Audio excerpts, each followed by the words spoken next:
Amy Klobuchar and Mayor Pete had what I like to call a lame off at the debate the other night.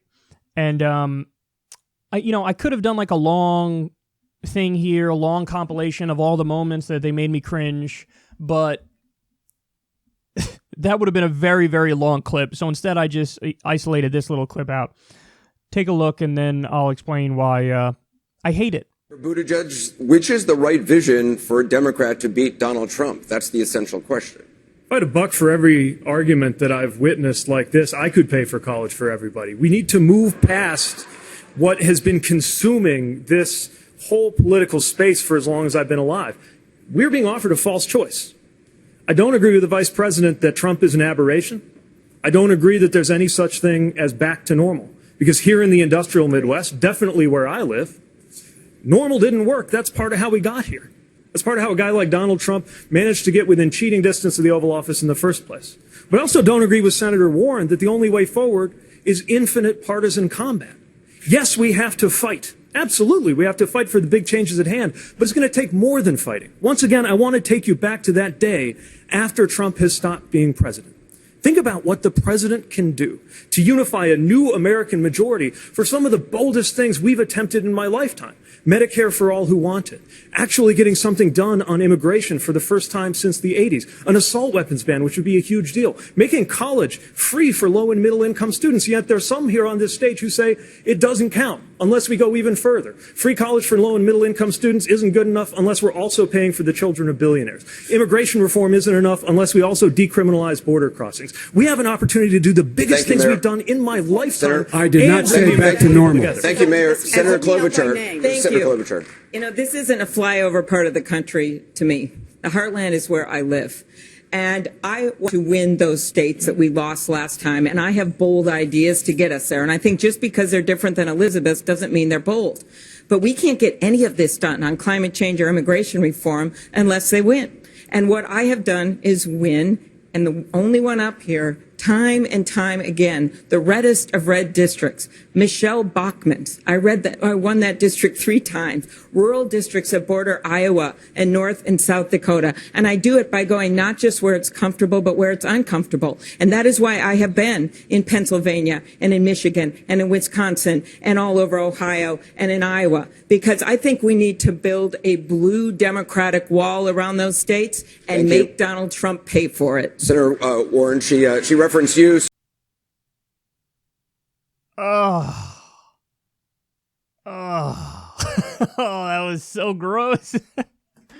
She was so, that was so planned, and she was waiting. She was so excited to deliver the line, and just a little bit of advice for any of you who are maybe getting into public speaking or you have to public speak at something. Never, ever, ever, ever, ever, dwell on the line and live in your own head. Because it's for whatever reason, I don't know how it's possible, but people can sense it when you deliver it. People know when you're overly calculated and when you're, too much anticipation on a line. There's, it's almost like there's this build up in your voice maybe. It comes across in the tone of how you say it. I don't know exactly how people can sense it, but it's kind of amazing that people can sense it. In a weird way, the best public speakers are, the ones who most fire from the hip. Because it's easier to follow along when somebody's just flowing in conversation than it is when somebody is, I am here and I would like to say that these are my pre-planned things that I will say, and that doesn't work. And so Amy, that was all so rehearsed, and we're going to build a blue wall and make Donald Trump pay for it. Do you like me yet? No, we don't. We hate you. Oh, man, that was so bad.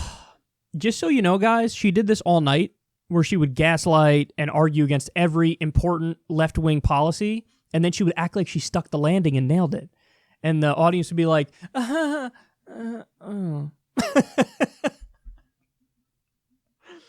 Okay, now that's Amy Klobuchar. By the way, the funny thing is the exact argument she's making, I think, is her weakest point. She's saying, Who, me, bro? See, the reason why you got to go for me is because I'll do really well in like those states we need to win, like the Rust Belt and stuff. She would be one of the weakest against Trump in the Rust Belt. She argues that like, oh my God, the people like Bernie, here she references Warren, like, there's no way that they would do well in the areas where they have to do well. No, they would do better than any of the Democrats in those areas because that area of the country cares most about economic populism, cares most about somebody who's coming out swinging against trade and saying we're going to bring the jobs back, we're going to do an infrastructure deal and all that stuff. And they talk about that. You don't. You don't talk about that because you're not in favor of, moving in the other direction away from our disastrous trade deals like NAFTA and permanent normal trade relations with China. You're not in favor of that. So the area where she thinks she'd be the strongest is the area where she'd be the weakest. There's no way Amy Klobuchar would hold a candle to Trump when Trump goes back into his fake populist tap dance and she's out there delivering lame lines and talking about Trump is really bad and I'm really moderate. The people, it's a misnomer that the people in those states are looking for a moderate. If they were looking for a moderate, we'd already have a President Hillary Clinton now, wouldn't we? So she has no idea what she's talking about. Now, when it comes to Mayor Pete, this is the contradiction at the heart of Mayor Pete's campaign and his existence in politics, is that he said there, like, by the way, his way overly coached way of talking and his fake politician voice, which is, like, actually super creepy at this point to me. Every time I watch him, I'm like, Jesus Christ. He reminds me of Christian Bale in American Psycho. Now, I'm not saying he's a murderer. He's not. But he's got that vibe of, like, everything he does is so coldly calculated and so on script. It's like, dude, is there a real you in there anywhere? Anywhere. He seems like he was made in a lab by Rahm Emanuel and Raytheon and Neera Tanden. So he comes out and he argues, guys, there's no going back to normal, okay? But then he goes on to describe going back to normal. That's what he describes, because fundamentally the philosophy that he's arguing for is the neoliberal consensus. So corporate centrism. He's all in for corporate centrism. That's exactly going back to, the New Democrat philosophy, the triangulation philosophy, the Bill Clinton era, a lot of the Obama era with Biden. As he argues, like, there's no going back to normal, okay? We need a new politics for the future. The new politics for the future is what Bernie's offering. That's the new politics for the future. Actually fully embracing a social democratic vision and arguing for it and getting it implemented, really changing the neoliberal consensus, the obsession with free markets in this country. He pretends he's for change, but he does a bait and switch and argues for the thing that would be no change, argues for the conditions that led to the rise of Trump in the first place and allowed a fake populist to exploit the system. There's no back to normal, and then he describes going back to normal. And what does he list out there? Medicare for all who want it.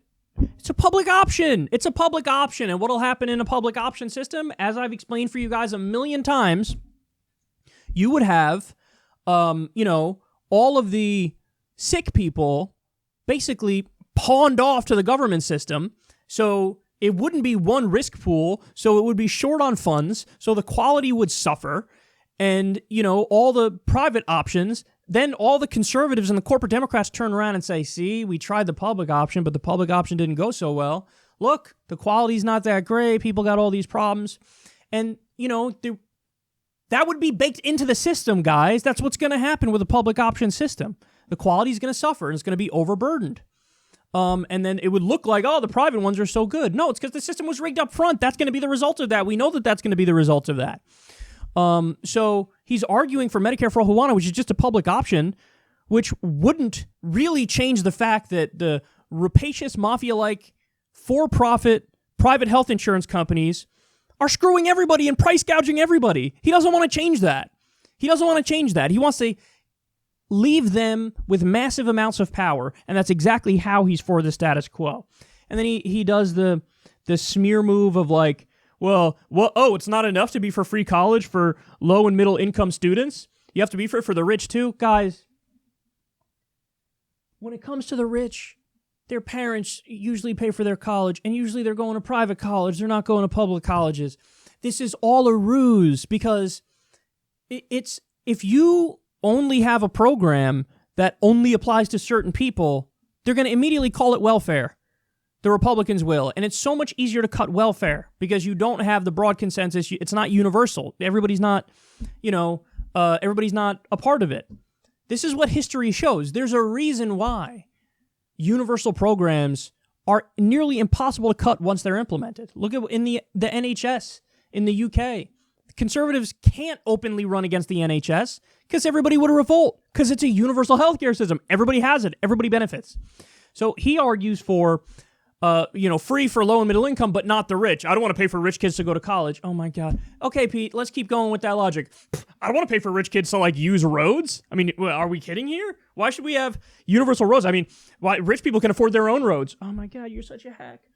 And then finally he does, and this is how you know he's same old politician.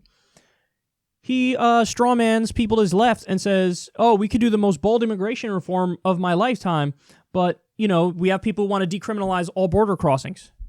No, we don't.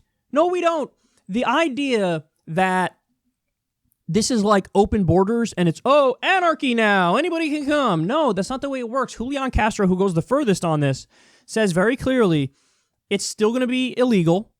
It's going to be a civil penalty instead of a criminal penalty. Yes, a civil penalty instead of a misdemeanor, I should say. And the reason why we're doing this is to stop the breakup of families, which is something that everybody says they agree with. Well, now I'm giving the solution and everybody's, oh my God, you're so radical. Radical. And even Mayor Pete is feeding into that narrative. Mayor Pete, I'm sorry, is the single biggest fraud in this race. Why do I say that? Guys, and everybody was digging him up after this debate, and I loved it. He spent a lot of time arguing against Medicare for All in this debate, okay? People dug up his old tweets where he said he's for Medicare for All, where it was crystal clear. It wasn't beating around the bushes. It was nothing. It was just flat out, I'm for Medicare for All. Now, totally changed. Why? Because he recognized that there is no lane for him to get to the White House on the left. So since he only cares about getting to the White House because he's a fraud, because he's a charlatan, because he's a con man, because he's doing this for Mayor Pete, not for the people, because of that, he said, well, I don't care. I have to use a different tactic. So now I'm going to be in favor of a different healthcare proposal, which is much worse, which is more centrist, because now I have a lane if I do that. And I have my own identity, and I'm repping that ideology. So it was never about the policies. Of course it wasn't about the policies. It's about getting himself in the White House because all he cares about is himself. He's not for real change. He's not for fundamental change, or else he would be arguing for Medicare for All still, and he's not. So biggest fraud in the race. Unbelievable. Amy Klobuchar and Mayor Pete. Lame recognize lame.